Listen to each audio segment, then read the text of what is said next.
Hey everyone, welcome to Cyber-Conversations, the show where it's okay to agree to disagree.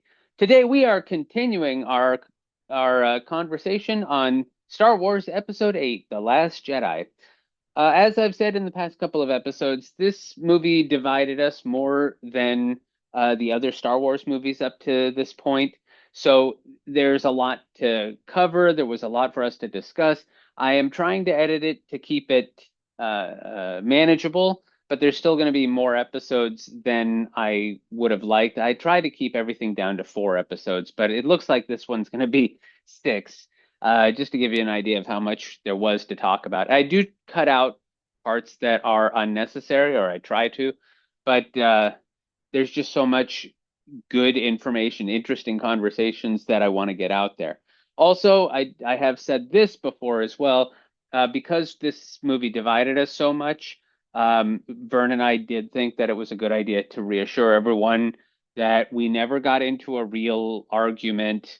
We never resorted to anything more than a civil conversation. That's the whole point of this show, is that it is okay to have a discussion of differing point of views without it being a crime, without it requiring name calling or insults.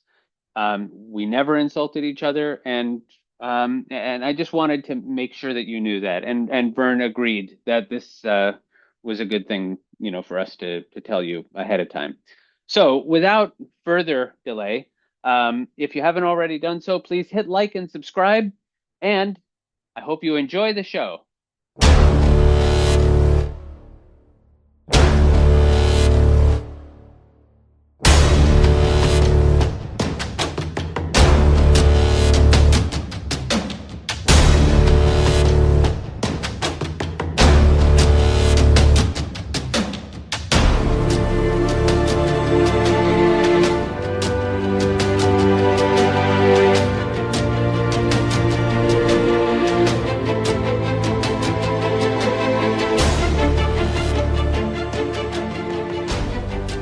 I want to go back real quick because we just finished talking about the Phasma's death, and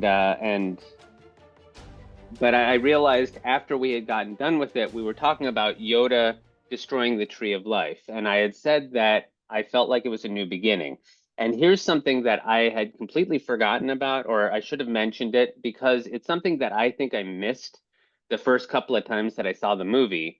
So I don't know if you saw it, but Rey had taken a copy of the Jedi texts. So when Yoda destroyed the tree, he was destroying the original texts, but he didn't destroy what was written in it because Rey had them, When did Ray and take those? Rey took them. He When he did Ray destroyed take the those? physics. She took them with her in the Millennium Falcon, Okay. and so the whole point that I believe Yoda is saying to Luke is that much like the original Jedi, he's trapped in the past, trapped by his own pride, and he's also feeling trapped by his own mistakes. He blames himself, possibly rightfully so, for what happened with Ben Solo. And I'm pretty sure that Yoda destroys the tree as kind of a shocking moment to Luke to tell him like it's in the past. The texts themselves aren't what's important. The Jedi had been so prideful and so bound by their old way of thinking. That's what allowed them to be, as you said, betrayed and fooled by the dark side. But the wisdom isn't solely contained in physical books. It's about living the ideals of the Jedi, Yeah, I can see and that. so I don't think that it was as dire as you put it. But that was my thinking. I don't want to take a lot of time with that. I just wanted to mention that.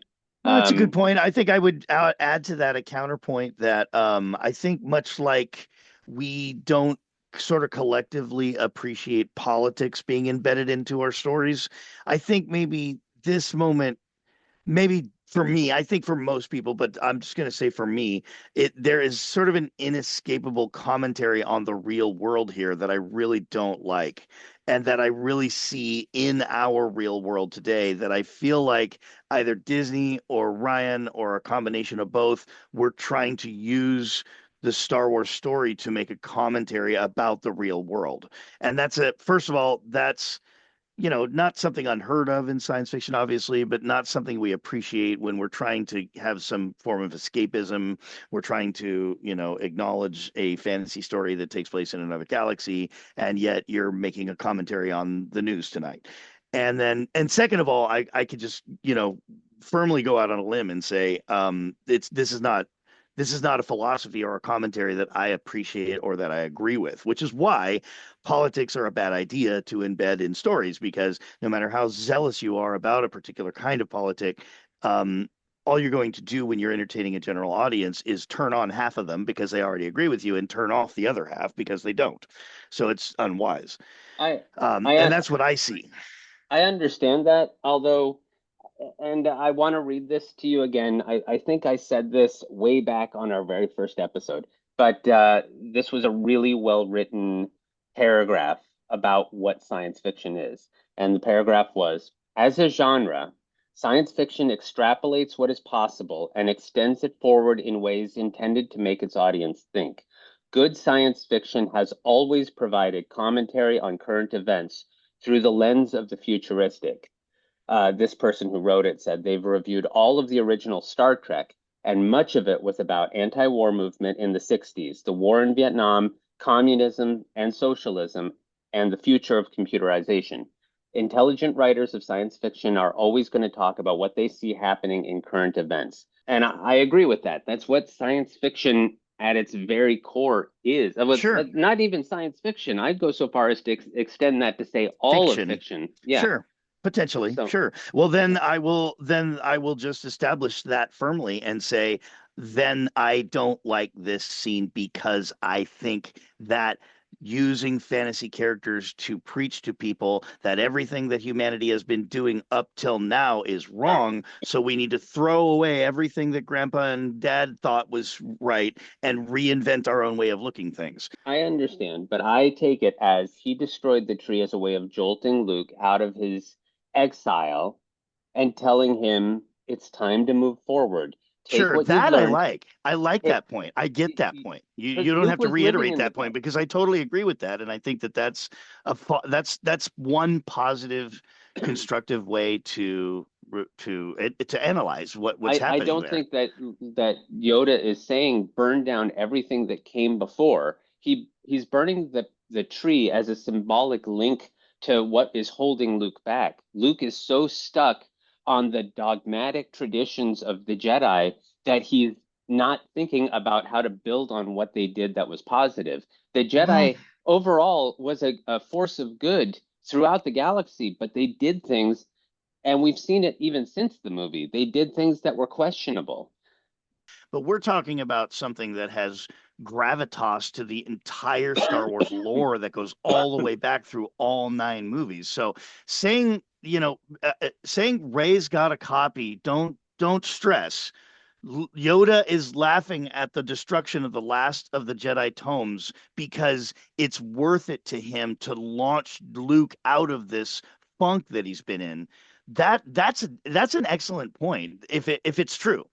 But the fact that it's never really focused on that Ray got the books, Absolutely. it's never shown that she got the books. There's never a conversation about her getting the books. And then worse, throughout the rest of the movie and the next movie, they never show her resurrecting those books to say, okay, we had a moment there where Yoda did something necessary, but look, this is really important. I have this information, and it's a good thing that it's not lost because I'm going to hand it off to the right people. That was never done, which further indicates that the people who made these movies really did think that that was not an important thing, that it was good that the Jedi had finished burning and that the last of their remnant had finished burning. And there was really no reason to go back and talk about them because it wasn't really important. And I Absolutely. disagree. I I totally disagree. I no, think I agree with 10,000 you. years of peace, I think 10,000 years of peace is worth trying to resurrect. And I think that if you're telling a Star Wars story, I think talking about resurrecting the Jedi and getting back to this place where we have this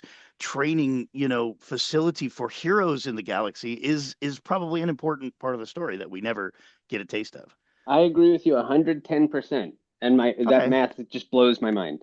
But Yeah, okay. So it's a missed no, opportunity, I yeah, guess you could say in the nicest way. You could say it's a missed opportunity. I think Worst that case scenario, it's actually a deliberate move on the part of the storytellers to project a message to the modern world, which I personally would vote that that is a bad message. It's a negative message. It's a destructive message. And I'm not sure as time goes by and we look back in retrospect, very many people are going to end up disagreeing with me on that one. I agree. I think a lot of people agree with you about that scene right now that they don't like it because of the same reasons that you stated.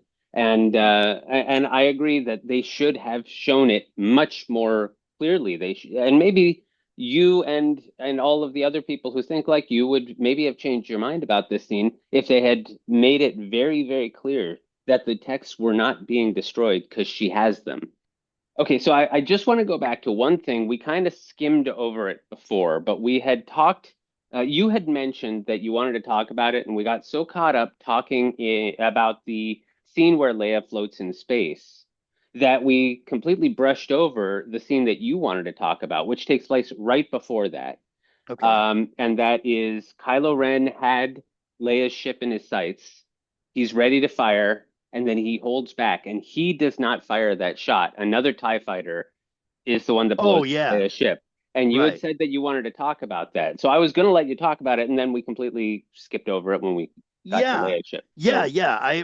So I think that in essence, Star Wars in general is a redemption story. And I think that we love, as humans, we love redemption stories because every single one of us is a screw up. Every single one of us makes mistakes constantly. Every single one of us hunger and thirst after not only being the right kind of person and doing the right kind of thing, but also being allowed to do those two things by the other people around us, which we call quote unquote forgiveness. It is the second chance principle. That's what redemption is all about, is the second chance principle. And so Kylo has something of a dynamic arc in the trilogy. I mean, it's not all that remarkable. I mean, in the end, he kind of sides with her, but he's also still kind of a psychopath and just wants her to join him. Um, but um, but in this moment, I think we get our first glimpse because Kylo is very.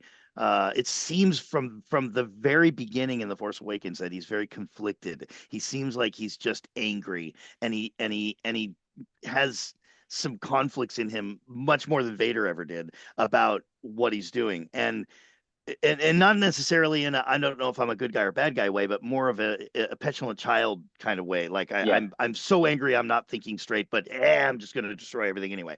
And in this moment, he has a chance to blow away the bridge on the ship, which he feels has his mother in it. And if you have Kylo pull the trigger in that moment, you know this guy is a pure bad guy, and Yeah. he is our ultimate bad guy in this story right now. I mean, other than Hmm. his higher ups, he's the Darth Vader of this story. So this is a good moment to have him pull the trigger and just be like, "Damn, this guy is a tough customer to work with." Yeah. But Yeah. he doesn't, and I think that's a deliberate. And that's funny because I think Ryan and I are in completely different universes philosophically. And as I watch the story unfold, I think that's where a lot of my disagreements come from. I think that we can all agree that if I have a certain way that I look at the world and you have an opposite way of looking at the world and you go make a movie, even if it's an excellent movie that's well written, I'm probably still going to sort of wrinkle my eyebrows and have a lot of critiques at the end because I can sense your philosophy strung throughout it.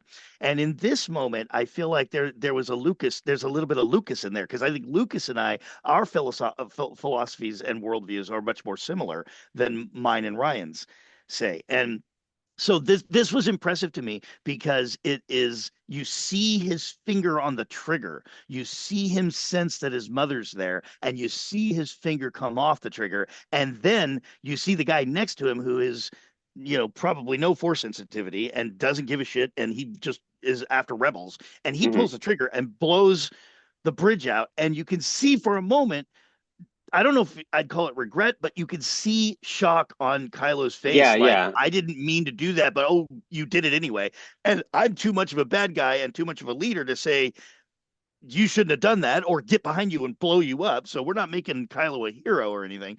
But right. I really do love that subtle moment where we realize that he has a heart, that there is a human underneath all of that evil, and that, he's not the kind of person that would blow his mother away, even if his mother was the commander of the enemy troops, Yeah. and that's one moment in the Last Jedi that I feel like that I would have written it that way, and I think Lucas would have written it that way if he Yeah, could. especially considering in the previous movie he did kill Han, his father. Yes, And exactly. Yes, good and point. I did, I've said this when we were talking about The Force Awakens, that I really thought that what J.J. Abrams had been planning for, if the story hadn't been taken from him, was that Kylo was always a good guy and that he was trying to show that he was loyal to Snoke only to get close enough to Snoke to, destroy him and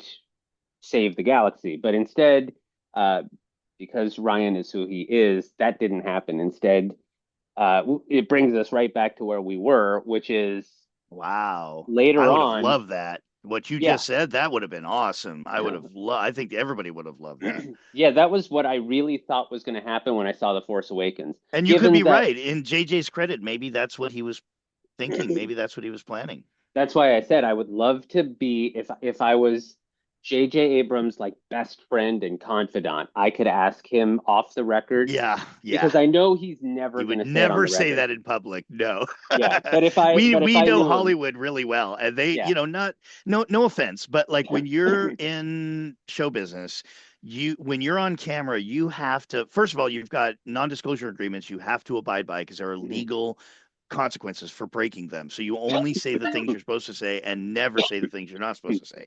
And second of all, everyone's a colleague. Your job is very temporary, and you need to get more jobs in order to keep doing what you're doing and live.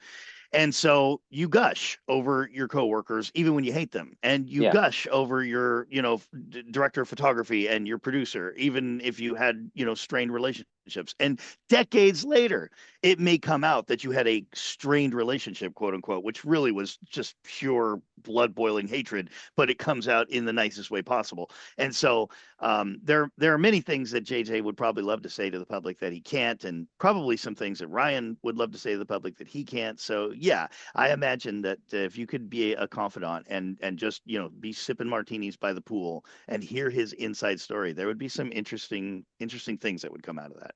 Yeah, but I really thought that's what they were going to do, was that Yeah, Kylo that's Ren was going to reasonable. be a secret agent working for the rebels the whole time. And that's why he said specifically to Han, I know what I have to do, but I don't know if I have the strength to do it. Will you Yeah, help me? And yeah, Han helped yeah. That him because nice little tease. the only way that he could get close enough to Snoke would be to kill Han to prove that he is on Snoke's side. And, it would have been so perfect. But, again, There are other ways that a redemption story for Kylo would have worked too, but that is one way that it would have worked out really well. I think yeah, making him a full-on hero pretending to be a bad guy would have been interesting. Making him a full-on bad guy that goes through a redemption arc like Vader did is also interesting, so yeah. I would have taken either one of those. And I I don't think like that, sorry. yeah, go ahead. Well, I don't like to compare this to video games too much because I know that a lot of our audience might watch Star Wars. I don't know how many of them play video games, but I don't know if you've ever played Metal Gear Solid, um, the Metal Gear Solid series. But Metal Gear Solid 3 has that exact same message where the main antagonist of the whole story of that game is a woman called the Boss, who was our hero's mentor, and and he loves her so much because she's such a strong presence in his life, and she betrays the United States. This takes place during the Cold War, 1960, I forget, 62, 64, I think. But she betrays the US, and he has to go on a mission to like fix it and eventually kill her. And then we find out in the very last scene that she had not betrayed the US, that she had been playing a part and she had to die a villain to save the US. And it's a really strong moment in what is considered by many to be the best of the of that series. Hmm. Yeah, that's cool. Yeah. Yeah, And we love secret agents. I think there's something raw and uh entertaining about double agents, people yeah, that pretend. I mean, honestly, one of the people that we hate the most are the slinky bad guys that pretend to be good guys until the right moment, and then they hit the button and bring the shields down and destroy everything. yeah, We hate those guys. There's something, it's the James Bond principle. I'm not really sure how better to describe it, but there's something very something root worthy, something yeah, worth cheering for when it comes to the opposite. And that is one of the good guys, pretending to be a bad guy long enough until that very moment. Why? I think it's because, like, if you play Stratego as a board game, or there's a spy in Stratego yep, that is capable of killing the highest ranking officer on the board, unlike everyone else. No one else can kill the highest ranking officer, but if you can sneak a spy in there and backstab him, he's weak. Anything will kill him. But if he comes against this, I think it's the marshal or whatever, like yeah, yeah, he kills him. So there's something very, very powerful about the one guy who's able to sneak in by moonlight over the wall and then position himself in a place where at the right place at the right time, he can trigger something and change the course of the whole battle. And if that happens for the bad guys, then it's a dark, dark day. And if that happens for the good guys, well, then the darkest moment suddenly turns into victory. And we yeah. get a lot of that in Star Wars specifically. Lucas's battles almost always have a moment where it's like there's just no way these guys are going to win. Like everybody's dying. It's hopeless. And then that is the moment when something happens that triggers a change, and then all the Yeah, good the guys start tide winning. always turns, and Yeah, and that's that's yeah, exciting. I and mean, but it's whether especially that's realistic meaningful. or not, we love that. But it's especially meaningful when that person who was on our side all along and made us think that they were a horrible person, and Yeah, at the very last second they saved the day, but at the yeah. cost of their own life. Right. Yeah. That And makes it. maybe it's because we understand how hard it is if you are a good guy to pretend that you're a bad guy. I mean, think about it. As horrific as it might have been, if Kylo had killed his own father in order to get close enough to the bad guys to end this war forever, that that's gut-wrenchingly respectful. Yeah, You know what I mean? it Like would have. here's a guy that was willing to set aside something far more than his own life. Mhm. He was willing to set his soul on the line to be able to fight for something that is, I mean, we could call it good, but we get all the, relativistic notions. It's like, what's that? Let's just call it peace and freedom. I mean, he's Yeah. trying to establish peace and freedom. And it's like, in this war with the First Order, if the quote unquote good guys were to just lay down their arms and surrender, it wouldn't establish peace and freedom because the First Order is a mess. Yeah. The only way to establish peace and freedom is to stop the First Order, just like with the Empire. And it's such a powerful body that maybe the only way to do it is to infiltrate. And if you're the guy that's infiltrating, you're taking a terrible risk Yeah. to stand next to the Emperor and hope that he doesn't read your mind and slay you on the spot with lightning. That takes a lot of guts. I'd say more guts than coming out of Death Star with a snub fighter. So, well, if anyone is listening who happens to work for Disney, hey, I'm free to write the next. Yeah, well, Yeah. Yeah, yeah. let's not go there. Listen, It's not listen. going to No, happen. no, no. Listen. No, I defend you, Josh. No, I don't think I'm that What good I a was writer. thinking, and the reason why I'm reserved about it is I'm just going to go on a limb right now and say this is my opinion, so nobody get their hackles up. We all have an opinion when it comes to entertainment. As far as I'm concerned, if Disney were to can all of their writing squad and hire anybody to replace them, it would be an improvement. That's my opinion, and I think over the next 5 years we're probably going to see exactly that happen because Disney Maybe. is a multi-billion-dollar enterprise that I has to do can't tell you something how to pull bad an itself out of a idea, though. nose. I can't tell you how bad an idea it would be, though, for them to hire me because Well, I'm like Peter Quill. I'm like Peter Quill. I'd be like, you better brace yourself because I'm going to do some really weird shit. I'm going to make a statue of Heather Locklear and Skeletor. Yoda is Yeah, going no, to break dance. I think Disney obviously needs to pull out of a bit of a nosedive, and I think they have the clout and the power and the history and the expansiveness to do it. But I really think as it's since we're on the subject, I really think that it's hard to argue that at the root of a mighty entertainment empire is writing.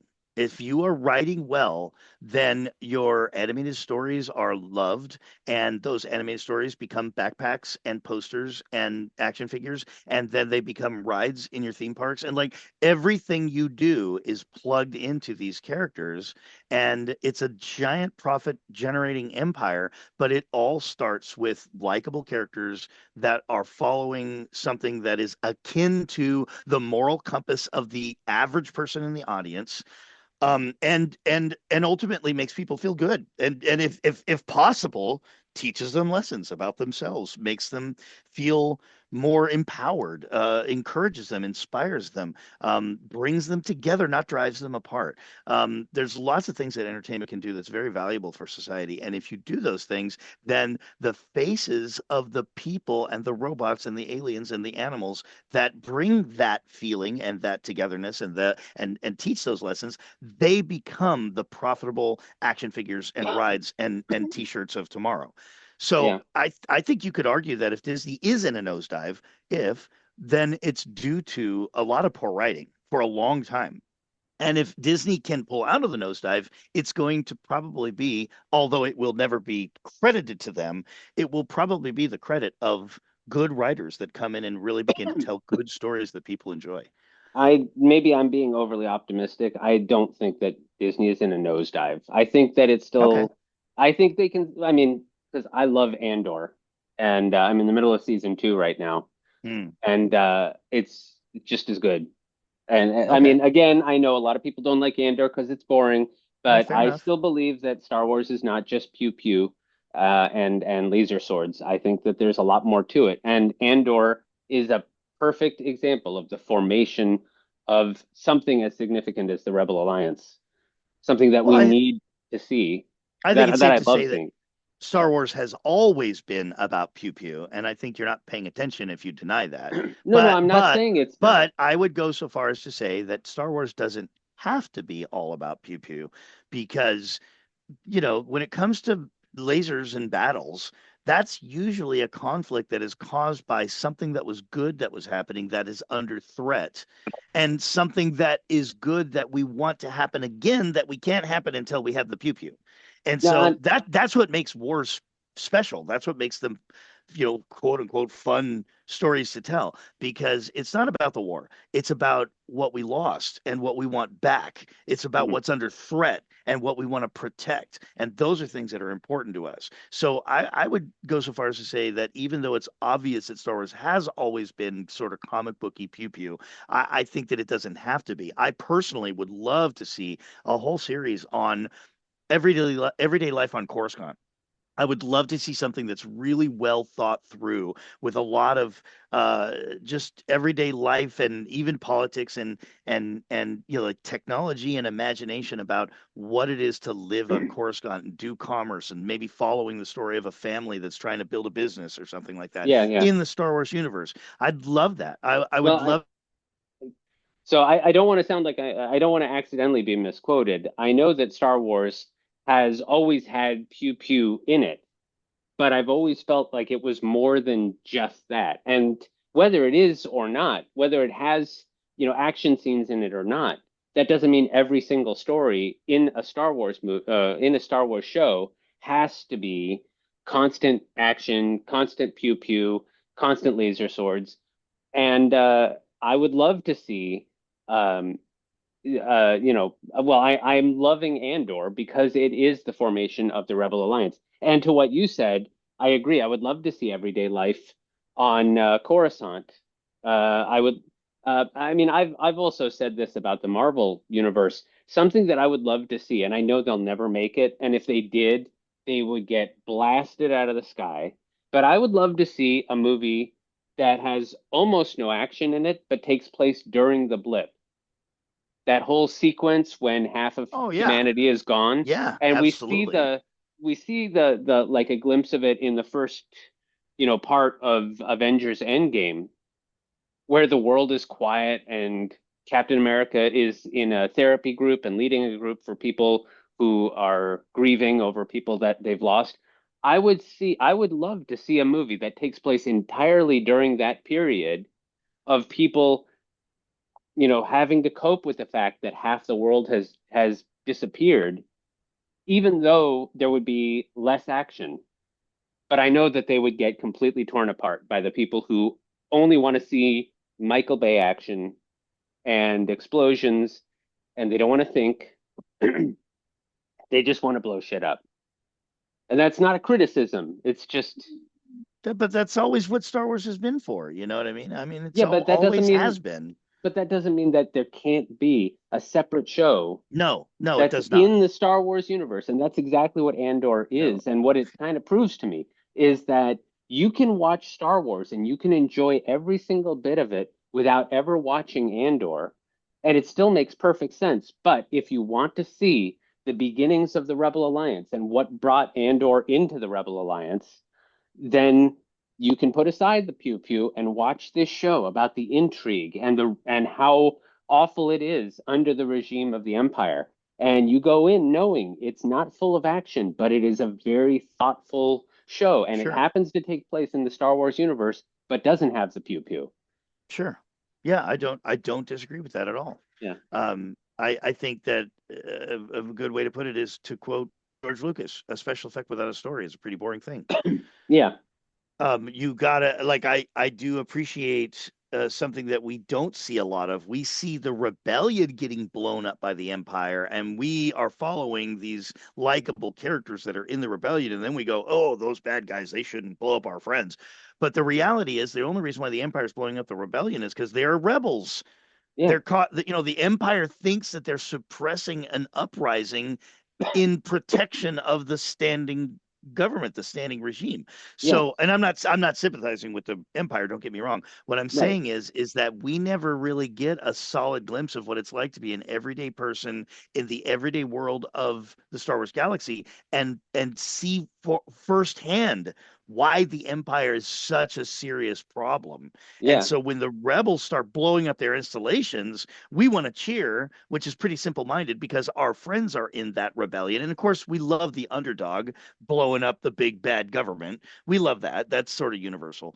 mhm, But if we got a chance to like follow a little family that ends up being incinerated for no reason by stormtroopers that show up and they're commanded by their commander to incinerate everybody in a village because they were in the way and they were wanted to build a highway there or something, those kind of moments when it's like, this is the kind of tyrannical government we're dealing with. Hell yeah, blow that thing up. You know what I mean?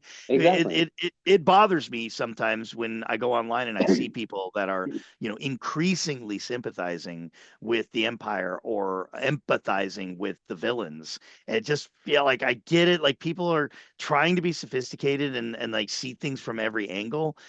On the other hand, I just see like a bunch of genocidal psychopaths with like a totally broken moral compass. We when the empire does the things that they are quote unquote reputed to do, and then a bunch of our friends show up to blow up their bases, we there's it really is an opportunity for us to sort of analyze both sides and decide which side. Do you want to stand on the side that's trying to stop the people from burning the innocent villagers, or do you want to stand on the side of the people that are trying to burn the innocent villagers? It's kind of Yeah, 50-50. It's a matter of debate. I disagree. It's not a yeah, matter of debate. And if no, we had a good moral compass as a society, we wouldn't be debating these things. We would just simply be cheering for the rebels. yeah. And that's why I think Andor is such a great story, because a Yeah, I lot of get it that. I get that. does show how bad the Empire is. But it Right. And also that and that does, and I'm supporting that. yeah. I'm not crazy about Andor, which, I know I'm in the minority on that one. I know most of the people listening are gonna, I don't think there's anything gush over wrong. Andor. I don't think there's anything wrong with a person who doesn't like Andor, because it's not for everyone. But Yeah, I I don't think loved there's it. anything wrong Yeah, with a person who loves Andor. yeah, yeah. It's entertainment. But I do love the fact that Star Wars has started to become, thanks to Andor, Star Wars has started to become a much more multifaceted kind of, storytelling medium. And as much as I love the Star Wars universe, why would I have a problem with that? Yeah, yeah. I think it's also important in showing that the rebels do what they do, even though some of the things they do are horrific, but Yeah. it's by necessity out Yeah. of, a desperation and a need to fix what the empire is doing. Yeah, yeah. And I think So, that another thing we as Americans, not all of us, because America's a melting pot that has some people that really have seen the horror of humanitarian disasters up close. But for the most part, we are the most wealthy, powerful nation in all of human history, and we are isolated from the kind of horror that the Star Wars universe was subjected to largely under the regime of the Empire. And so I think what we forget oftentimes is that when horrible things happen to normal people enough, those normal people end up hardening to the point where they really don't care about the hostages that much as long as they accomplish the mission, to the point where, yes, we do have to burn through a neighborhood to get to these people, but these people have to be got to so bad that if we don't, much more neighborhoods will burn. I'm just saying, like, on the part of Saw Gerrera specifically, like, a lot of people will vilify him as a bad guy, but the guy has lost everything again and again and again. And when you get to a certain point, you just go, fuck it. yeah, but he is a I'm killing fanatic, them and all. yeah, He's a fanatic, yeah. And I'm not on his side necessarily. I'm just saying that we fail, I think, sometimes to sympathize with the quote unquote good guys who harden themselves and start doing atrocities because they're so desperate to end this, to end the conflict, to end the horror, to end the bloodshed. well, And I Rogue think you One, can, I think yeah, Rogue One goes a long way in explaining that because this is yes, with regardless of whether you've seen Andor, the show or not, because Rogue One came out first, but we get introduced to Andor, and I said this earlier. We get introduced to him. He gets information from another guy who's sympathizing with him, but the guy starts freaking out because he thinks they're going to get caught, and Andor shoots him in the back because Andor is not about being a good guy. He's getting information and he's making sure that he's safe. He's not a good guy. I mean, he is a good guy overall. He's one of the rebels, but he's not a nice guy. He just shot this guy in the back who was helping him because he was yeah, a liability. But yeah, we also find later on in the very same movie, he changes, he starts realizing that certain people who are starting to go on Saw's side, they're saying Galen, okay, okay, whatever his name, I can't yeah. remember. Oh, Sorry. well, no, it's okay. He's told to snipe the guy, even though he's the one who put in the weakness in the Death Star, but he's just told to snipe him because the rebels don't want to take any chances. Jin Urso, who's the hero of that story, and his daughter is saying, no, he's not fighting for the Empire. He's trying to get a message on how to stop it, but Yeah. they tell Andor just blow him away. Yeah. Yeah, and And that's a but very Andor good doesn't do it. Yeah. example because I will bring up the subject of escalation. So a cop pulls somebody over for speeding, and the guy gets out, and they start arguing, and the cop pulls his gun out and blows the guy away. Who in the world is sympathizing with the cops? Precisely zero. Precisely zero people. Why? Because he elevated the violence of the situation from conversation to gunfire.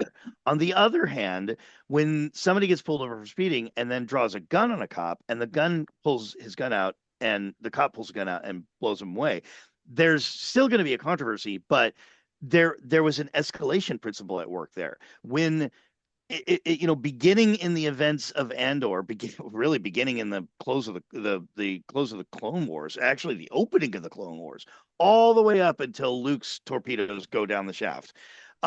This escalation is ultimate. I mean, Hmm. ultimate. It's hard to imagine them bringing out a bigger gun. And so when fanatics like Saw or any of the rest of them realize that this is what the Empire is really planning on doing. I mean, they even say it in the Attack of the Clones when Dooku and Hoggle, who's the leader of the Geonosians, the Oh, I king. don't remember his name, but the Anyway, King Geonosian. the King Geonosian and Dooku, they have this brief interchange where he's got the hologram of the Death Star in him, and he says something to the effect of, if they find out what we're planning to do here, it's curtains. And Yeah. so even way back in the beginning, in the first chronological indication that we're thinking about building this ultimate weapon, we need to protect this, because if anybody finds out about this, we are all hung. I don't. Saw and his fanatics have to respond in a way that says it doesn't matter how many installations we have to burn, how many villages we have to go through. It doesn't matter how many times we have to lie. There is no margin for error now. All of these civilizations, all of these people, all these planets are now under threat. The Empire has elevated the escalation level to its max. And Hmm. therefore, in order for us to succeed, we have to elevate to max. Otherwise, we're all going to die. Yeah. And so that's that. When you get to that point, bad things happen. And I think we need to make a distinction between a good guy, quote unquote, and a nice guy, quote unquote. They don't have Yeah. to be the same. No, You know, they are often not the same. they often are not the same. And Star Wars Andor and Rogue One is not the only wartime fiction I can think of where people admitted that I've had to become a bad guy in order to become a good guy. Yeah, but we And but we do see it in Andor with Luthen Rael, and I already mentioned him earlier. Part of what I love about him is that he isn't a nice guy, and he admits it, but he is trying to build a rebellion, and he knows he's sacrificing so much. He's sacrificing every bit of his good side to make sure that the better good is done. yeah, yeah, Batman So, is a great example. yeah, And we love Batman. I mean, yeah. people love Batman. They seem to love him more than Superman. And I But know how much. Sorry, go ahead. he's very much a conflict. You know what I mean? Mhm. He's a conflict because he is a bad guy. Well, Yeah. he's a good guy pretending to be a bad guy so that he can destroy bad guys to do the good guy thing. Yeah, It's not rocket science. We know that that is how reality actually is sometimes when things we could get even really look at bad. one of my personal favorites, RoboCop, Yeah. with the woman Yep. who is almost raped, Yep. and she goes and hugs him, and he just looks at her and says, "Madam, you have suffered an emotional shock. I will notify a rape crisis center."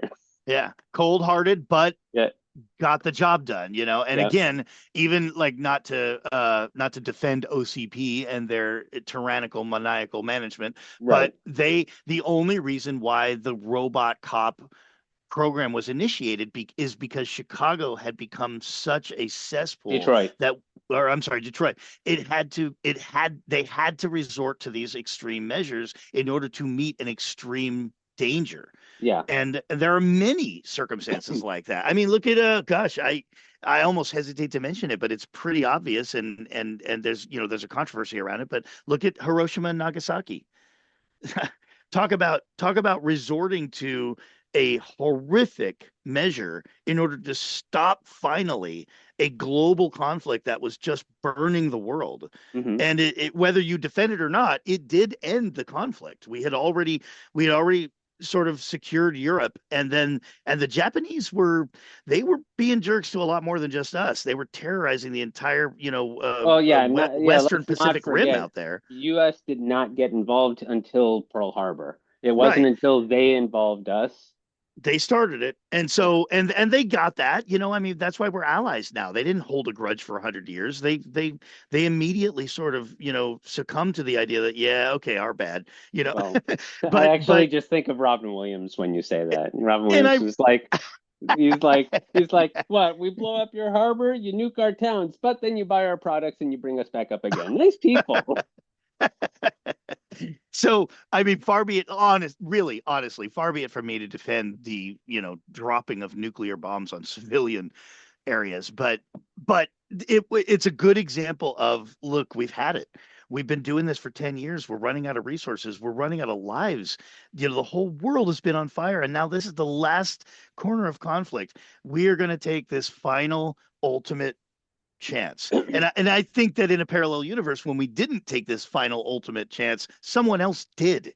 And in that universe, we have the Hiroshima and Nagasaki story, except it's Chicago and Detroit instead. Mhm.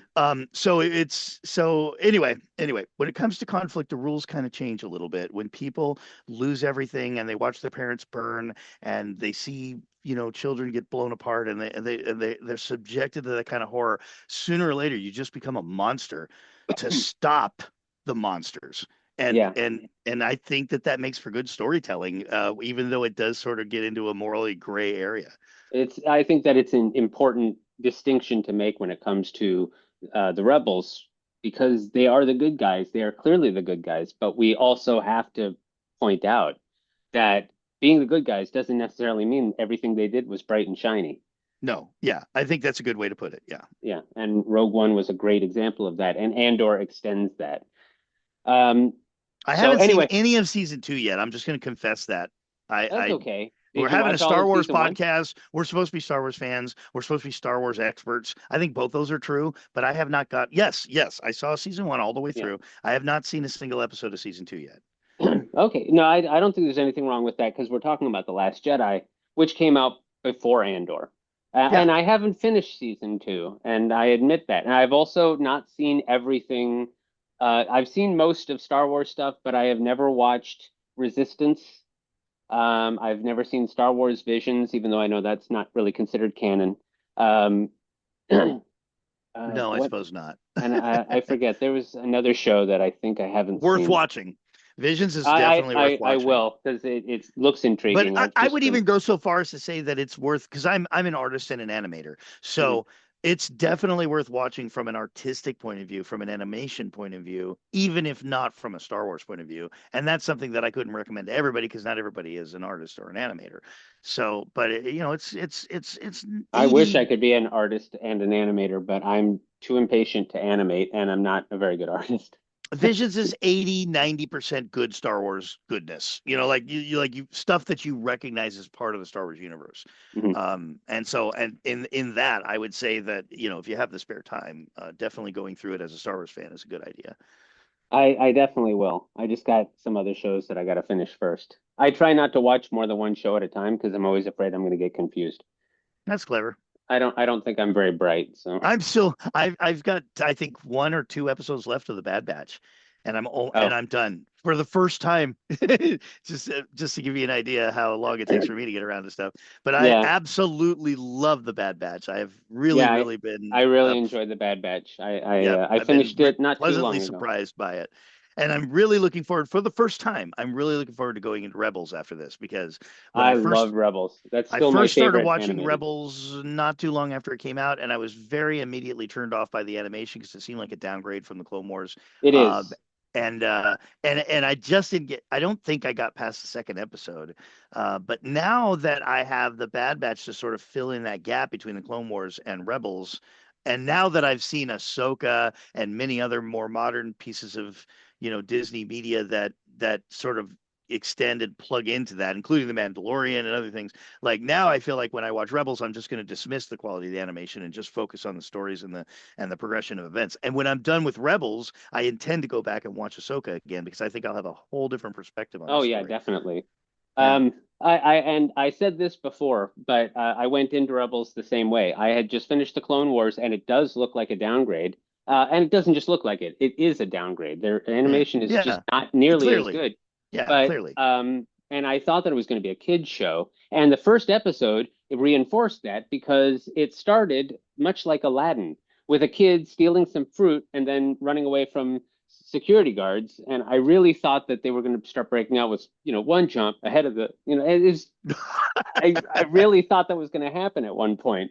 But by the end of the first episode, I was intrigued. By the end of the second or third, I was hooked. And by the end of the first season, I loved it. It became my Yeah. favorite animated show. I like it more than the Clone Wars. It should be noted that we do, all of us, bring a lot of prejudices into a story. I will bring my moral compass into a story, and that will give me prejudice. I will bring I've been watching Star Wars for 30 years, and it's always been pew pew. And then I'll bring that into Andor and go, what the hell is going on? People are just talking to each other. That's Yeah, prejudice. yeah, I will bring I had 7 years of Clone Wars, and the animation was awesome. And what the hell is this? I'll bring that into Rebels and maybe miss a good story. we yeah, we all bring prejudices into the story, and yeah. and I think sometimes, oftentimes, the prejudices rob us of a good entertaining experience because we can't see quite clearly what it is we're watching. We're seeing it through a lens. Well, yeah, that's part of the point I made earlier about Haldo.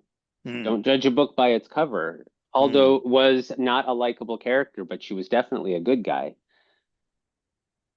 Anyway, I don't want to I don't. stir that pot. Yeah, We already yeah. talked about it. I never said she wasn't a good guy. Yeah, She's but obviously she's Leia's friend. yeah, That's good enough for me. yeah. I never Well, said she she wasn't also a good does guy. demonstrate she was a good strategist, and her strategy would have paid off if it wasn't for the actions of the rest of the story. But let's not get back into that. We Yeah, already okay. talked Yeah, about we've that to covered death. that. And we're Um, almost done here as we're far as almost like the done. duration of the Yeah. movie goes. We're The heading only into the thing, climax now, which is the salt planet with the red stuff underneath. yeah, and I do want to say I love that design. The whole salt thing with the red crystal underneath. I really, It's clearly a Art Deco design. It's a production design intended to be something that's visually different from all the other Star Wars planets, and I'm down with that. I'm cool with that. I like the striking. I love the striking effect of the I kind red of wish we showing would up have on. been given some sort of indication of what we're looking at here, because what it's just we don't know what their ground was made out of, but it's pure red, Well, they and said it's that's salt. beautiful. Well, I not would the imagine red. that. Oh, I would imagine the red is just crystals, like solid salt crystals, Yeah, it could be. and the top would be, the ground of it. The ground And up the crystal crystal. fox, the natural indigenous life forms Hmm. there are honestly some of the coolest, most beautiful things in the entire Star Wars universe. Yeah, Those crystal foxes were sweet. I think every yeah, single time I see those, I get excited because they're very imaginative. yeah, yeah, So I kind of this is a planet I kind of wish we had more experience on. I would love to play a Battlefront game on this planet. I would love to hear more about what's going on there. Are there mining systems there because it happens to be a crystal planet with like crystalline based life forms on it? What other crystalline based life forms are on there? Are any of them sentient? These yeah. are, anyway, good I would good love to. setting. I think Yeah, I would we're love to both see that. interested in the setting. Yeah. And then we get the interesting well it's this was I enjoyed this because I guess it was a little bit of a callback to The Empire Strikes Back. They take out these speeders that they even mention, and you can tell visually they're not the best built. It Oh, looks they're like they're falling apart. rickety. Yeah, they're falling apart mid-flight, much like the snow speeders were having problems adapting to the climate. And they said that in The Empire Strikes Back. We never got a visually clarification. We didn't see them breaking apart mid-flight, but they did mention how they were having trouble getting them adapted to the cold weather. Yeah.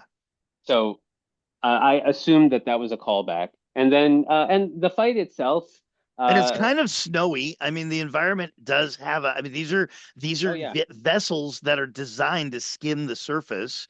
This is yeah, a planet that may not be cold, but it's entirely covered in white. So yeah, yeah, of course, there's an homage going on here. yeah, Also, maybe coincidence. Let's keep in mind this is the middle movie of a trilogy, so right, certainly an homage. yeah, yeah. And but there's not much to say about the battle itself, and that's not to say it's a bad thing. It's just there's not much to say about it. It's Well, the another. walkers, I think I would comment on the walkers. They look like gorillas with their fists on the ground. I think that 20, 30 years later, whatever this is, when the Imperial walkers have evolved into these guys, I don't know that it looks like a progression of technology. It just looks like a different designer decided to do something slightly different. Mhm. I don't dislike the design of the walkers. I just don't see a progression there. Right.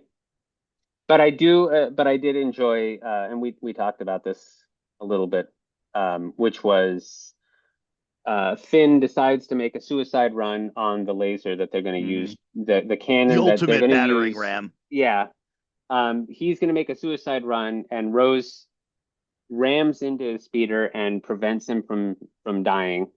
And of course, saying that we don't survive by destroying what we hate, but by saving what we love. Yeah, see, I have a conflict on that though, because I do really appreciate the moment. I do really appreciate the aftermath of the moment, not the moment itself, Mhm. but the aftermath of the moment. I really appreciate Rose's sort of loving, caring, nurturing attitude about why we're fighting. And I even appreciate the fact that she reached out and kissed him we got almost no indication that there was any romance between these two characters. And I'm not saying there isn't chemistry there. I'm just saying that it just seemed kind of weird in this really sweaty, dirty, dusty, salty moment to reach up and kiss Finn. I don't know that it was romantic. I mean, they never really said. Well, I don't know I why don't else you know would reach up as a female and kiss a male on the lips. I'm not really sure why because else they're you would do that. they're friends. I don't know. I mean, I'm not. I don't know. Maybe I'm just When was the reading last into time it. you had a female friend kiss you on the lips? Well, I mean, Oh, I you rest know, my case. well, yeah. Anyway, But again, I don't know. but I also wanted to comment that the touching moment between Rose and Finn is fine, but I really am not crazy about the whole we don't really know how to conflict against the bad guys because we're busy conflicting between ourselves thing. Hmm. That's a thing that really bothers me in fiction in general. One of the reasons why humanity is the dominant life form on this planet is because we know how to plug together. We know how to group together to lock arms against a common foe. And that was absolutely done in all three, all six of the original movies, with the exception of Anakin turning. We see the good guys unified. We don't really see them fighting amongst themselves. And Rose and Finn are not fighting amongst themselves, but seeing Finn about to do something incredibly heroic, and then seeing Rose come out of nowhere to stop him from doing something heroic, to destroy two pieces of rebel equipment in order to accomplish nothing. Not to mention the fact that we just had this buildup, wondering when this battering ram was going to blow and blow the top off of this bunker that the our friends are hanging out in. Well, now we're over here having a tender moment watching Rose kiss Finn. Well, a minute ago it was like 5, 4, 3, 2, 1, and everybody's dead. Yeah. So it diffuses the tension, which is not a good idea because we didn't get a resolution on that tension. And it brings the two characters together in a very, very awkward way, in a very awkward moment. And it puts the Rebel Alliance at odds with each other. We see two rebel ships attacking each other while the Empire is sitting there completely overwhelming our numbers and our strength. And we're over here fighting amongst ourselves. I I really agree. don't like that. I've never liked that. It's one of the reasons why I stopped watching The Walking Dead, because it just made me sick. Well, that's all the time we have for today. I hope you've enjoyed the show.